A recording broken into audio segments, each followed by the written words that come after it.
The month of September has a secret buried in its name, a secret that reveals someone rewrote reality roughly 2,700 years ago, and you've been living inside that rewrite every single day of your life without ever noticing. September. The word itself comes from the Latin septem, 7, but September is the ninth month.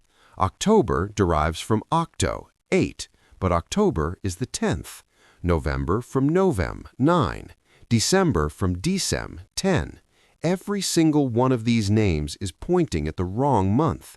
You didn't learn this in school, you learned it before you could even read, and you've repeated it every day since without once stopping to ask why the calendar you live by has names that don't match the numbers.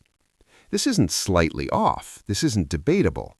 The mismatch is baked into language itself, and the reason it happened traces back to a political maneuver so brazen that it restructured how the entire human race experiences time. But here's what's even stranger. That maneuver wasn't the beginning of the story, it was the end of one. Because what existed before that edit, what was quietly removed, what was systematically feared, and who benefits from you never asking about it, that is the part almost no one talks about. There are 13 full moons in a solar year, not 12, 13. The lunar cycle, from new moon to new moon, takes roughly 29.5 days. Multiply that by 12 and you get 354 days. You're 11 days short of a year. But multiply 28 by 13 and you get 364, 1 day short. A single day that ancient cultures handled with a festival, a day outside of time, a ceremonial reset before the new year began. The mathematics are cleaner with 13. They have always been cleaner with 13, and humanity understood this for thousands of years before anyone intervened. In 1960, a Belgian archaeologist made a discovery on the shores of Lake Edward on the border between Uganda and the Democratic Republic of Congo. The object was small, a baboon fibula roughly the size of a pencil, with a sharpened piece of quartz fixed to one end. Carved into its surface were 3 rows of grouped notches. It became known as the Ishango bone, and it has been dated to approximately 20,000 years ago, making it one of the oldest mathematical artifacts ever recovered from the Earth. Harvard archaeologist Alexander Marshak examined it under a microscope and concluded the notches map lunar cycles, 6 months of them. Ethnomathematician Claudia Zaslavsky went further, proposing that the bone's creator was likely a woman tracking her menstrual cycle against the phases of the moon. The average menstrual cycle runs 29.3 days. The lunar cycle runs 29.5. In dozens of languages across the world, the words for month and moon share the same root. The Gaelic words for menstruation and calculation are nearly identical. The Romans literally called the measurement of time menstruation, not as a metaphor, as a description. Humanity's first act of systematic counting may have been a woman watching the sky, marking the days between bleedings, 13 cycles every year. For 20,000 years or more, that was how human beings measured time, not because an institution decreed it, because the sky itself told them to. Then Rome happened. The earliest Roman calendar, attributed to Romulus around 738 BCE, contained only 10 months and 304 days. The year opened in March and closed in December. Winter was simply left uncounted, a blank void when nothing officially existed. Around 713 BCE, Rome's second king, Numa Pompilius, moved to fill that void. He added 2 new months, January and February, and to generate enough days, he shortened existing 30-day months to 29. February was left with 28, designated as the month belonging to the gods of the underworld. Even the Romans considered it cursed. But what mattered most about Numa's reform wasn't the added months, it was what came with them. He created a system where decisions about adding extra months, called intercalations, were controlled exclusively by a body of priests known as the pontifices. Their deliberations were kept entirely secret, and Roman politicians quickly grasped the implications. Control the calendar, and you control power itself. A consul could extend his term by persuading the priests to insert an extra month. A rival's influence could be truncated by having one removed. Calendar manipulation grew so routine and so corrupt that by the 1st century BCE, the Roman calendar had drifted 3 full months out of alignment with the actual seasons. Harvest festivals were celebrated before the harvest had even been gathered. Julius Caesar ultimately had to insert 90 extra days into a single year, 46 BCE, just to force the system back into alignment. He called it the last year of confusion, but the confusion had never been accidental. It was the accumulated residue of centuries of deliberate institutional control over time. And the 12-month structure that emerged from Caesar's reforms became the foundation the entire modern world still stands on. No one voted on it. No alternatives were studied. A dictator imposed a structure, and the world inherited it. The fair counterargument, and it deserves to be stated plainly, is that the Gregorian system is genuinely accurate. The Julian calendar drifted approximately 1 day every 128 years. The Gregorian system, introduced by Pope Gregory XIII in 1582, corrected that drift through adjusted leap year rules. Astronomically, it is elegant and it works. That is not the argument here. The argument is a different question entirely. Who decided that solar precision should override lunar alignment? Who determined that the oldest timekeeping relationship in human history, the bond between human biology and the phases of the moon, should be discarded in favor of a system built to serve institutions rather than bodies? Because the Gregorian reform was not a neutral upgrade, it was a deletion. On October 4, 1582, people across Catholic Europe went to sleep on a Thursday and woke up on Friday, October 15th. 10 days had been removed, not gradually phased out, not adjusted over time, but erased by papal decree in a single night.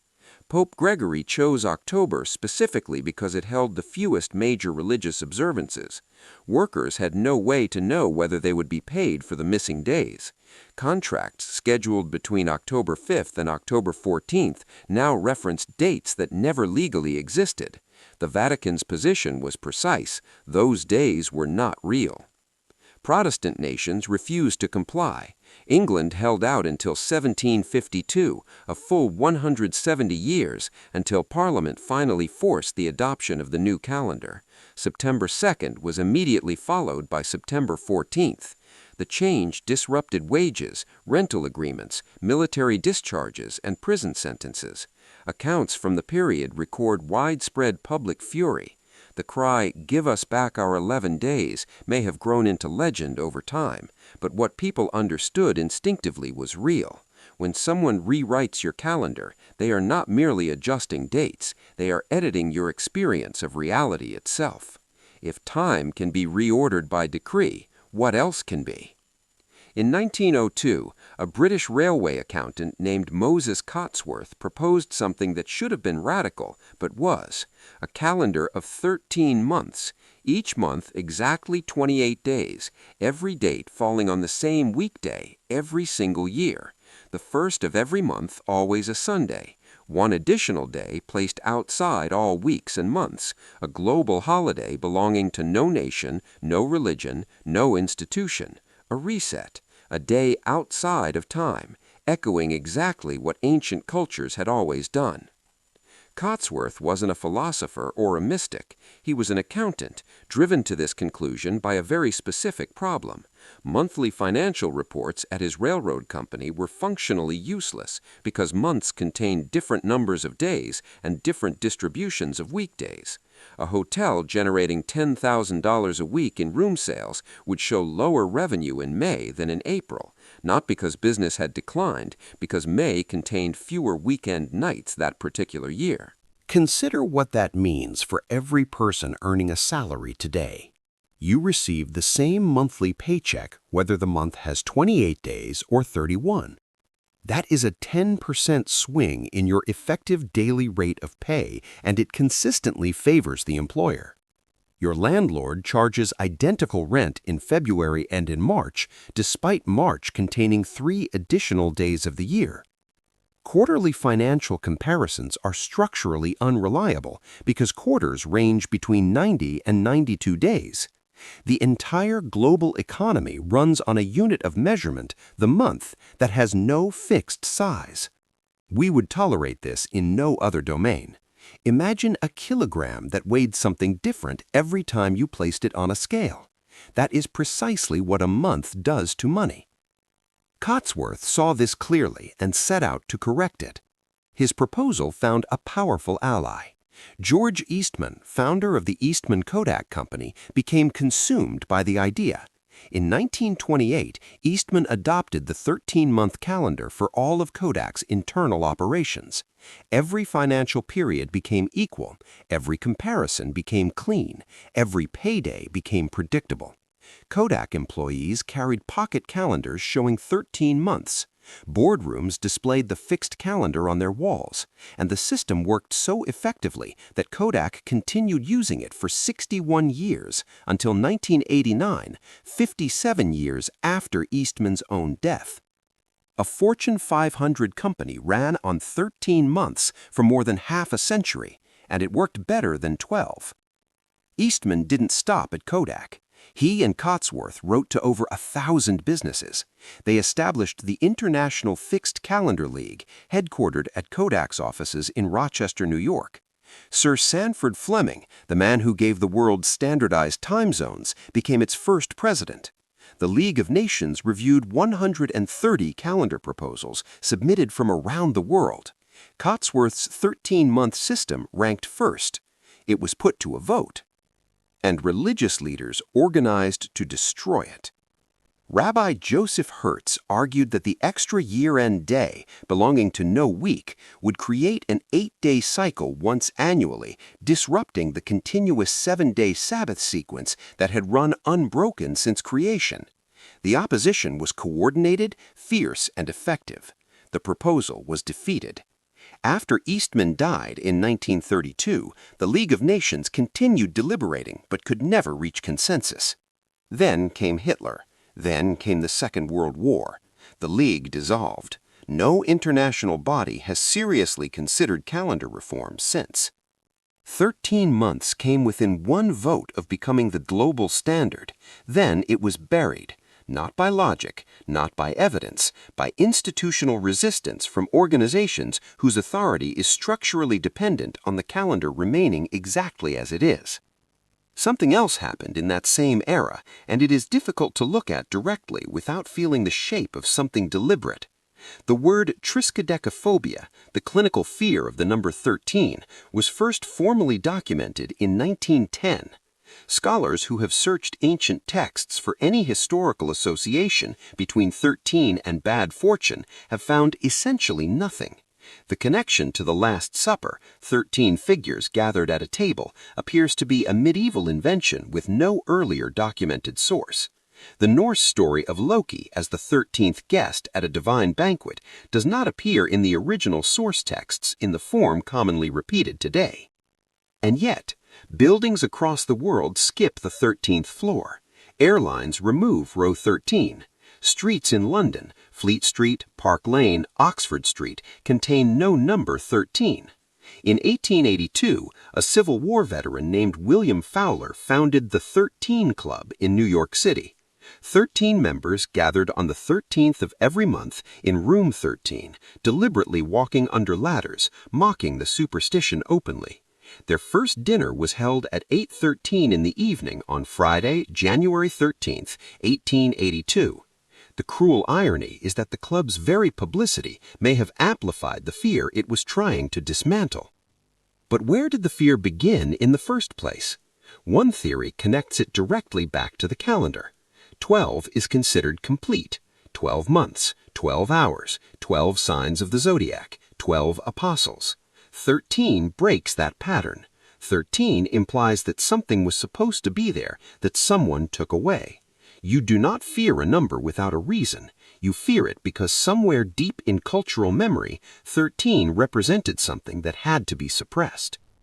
And here is the detail that keeps pulling at everything else. Ethiopia uses 13 months right now, today. 12 months of 30 days each, plus a 13th month called pagume, 5 days long, 6 in a leap year. Their system descends from the ancient Coptic calendar, which traces back to Egypt. Their tourism slogan, and this is not invented, is 13 months of sunshine. More than 120 million people currently live on a 13-month calendar. Their leap year system is simpler than ours. Their months are uniform. Their year begins in September, which under their reckoning actually aligns with the meaning of the name. They never adopted the Gregorian system. They were never absorbed into it, and their calendar functions. It has functioned for centuries. When travelers land in Addis Ababa, their phones automatically adjust the date. The shift is disorienting. You step off a plane and you are suddenly 7 or 8 years in the past, not because Ethiopia miscounted, but because they began from a different calculation of the same historical event and never allowed anyone to overwrite their mathematics. Ethiopia is not behind. Ethiopia refused to delete what we deleted. Consider what you were taught as a child to remember. 30 days has September, April, June, and November.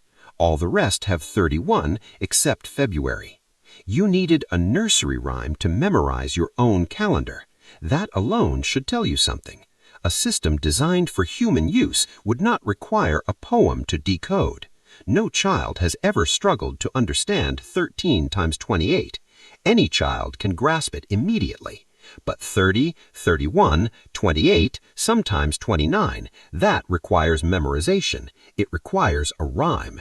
It requires surrendering your intuition to a structure that actively resists it. Kodak proved equal months function. The League of Nations ranked them superior. Ethiopia runs on them today. The Ishango bone suggests human beings counted in 13s for 20,000 years before anyone intervened. Your body still cycles in approximately 28 days. The moon still completes 13 cycles every year. The biology has not changed. The astronomy has not changed. Only the calendar changed.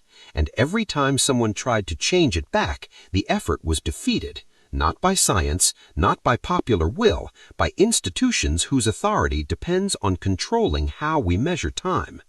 The pontifices of Rome kept their calendar decisions secret and used time itself as a mechanism of political control. That was 2,700 years ago. The mechanisms have evolved, the principle has not. Whoever controls the calendar controls what feels normal. And once something feels normal, the questions stop. We cannot name our months correctly. We cannot recall how many days they contain without a rhyme. We carry that poem in our heads because the structure underneath it is too irrational to hold on its own, and we never ask why. That 20,000-year-old bone sits in a museum in Brussels. Its notches still align with the moon. The sky still counts to 13. The only question left is why we stopped.